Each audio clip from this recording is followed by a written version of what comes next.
Sa akin guys, hindi ko muna siya kinuha.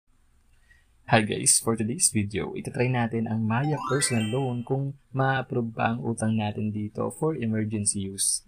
So makikita nyo nga dyan guys, hindi ko na first time ito dahil nga ang unang experience ko kay Maya Personal Loan ay noon pang February 2024.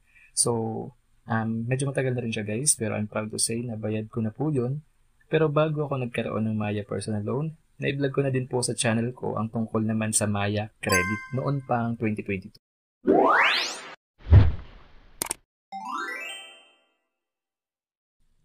Sa unang step guys, tatanungin lang kayo dyan kung para saan ba ang inyong loan, anong reason kung bakit kayo mangungutang kay Maya. Kung nakapili na kayo dyan guys, pindutin nyo lang yung continue. After nyo i-continue, pwede nyo din i-estimate dyan kung magkano yung hihiramin or utangin nyo kay Maya. Sa step 2 guys, ilagay mo lang kung magkano yung amount na hihiramin nyo sa Maya.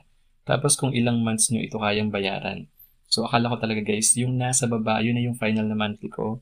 Sa Maya, once na inutang ko nga yung pera. So ito pala guys ay estimated lang talaga. So kung nakapili ka na dyan ng desired amount, saka monthly, pwede mo na i-continue. Pero kung gusto mo malaman kung magkano ba talaga ang pinakamalaking kayang ipautang sa'yo ni Maya, ilagay mo lang sa 250k yung amount. Sa step 3, fill upan mo lang kung magkano ang sinasahod mo sa trabaho, and nature of work, source of income, name of company, job title, TIN number, and other personal information. So after mo mailagay yan, i-confirm mo kung tama ba lahat ng information mo. Tapos maghintay ka lang ng ilang segundo, and voila! May utang ka na sa Maya. As you can see guys, 144,525 yung maximum na pwede kong hiramin sa Maya or utangin sa Maya. Wow. So yung long term niyan ay 24 months at may monthly na 8,999.98 centavos. So ang total na babayaran mo sa loob ng 24 months ay 215,999 pesos 0.52 centavos. So ang tinubo naman yan sa loob ng 24 months ay tumataginting na 71,474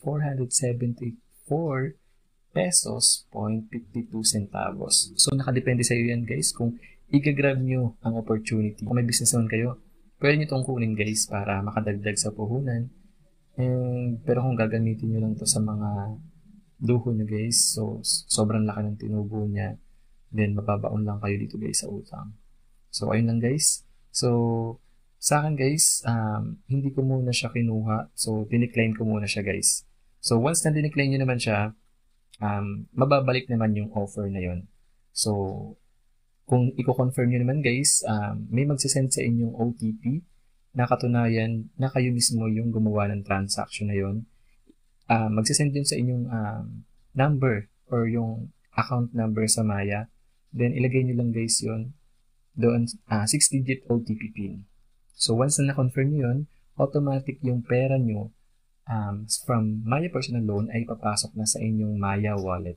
And pwede nyo na yun guys withdrawin or pwede nyo na yung gamitin pambayad sa mga bills, pambayad sa mga grocery. Pwede na kayong pwede nyo na gamitin as in pwede nyo nang i-cash out. So ayun lang guys, para sa sama sa tutorial, this is Uptalk PH.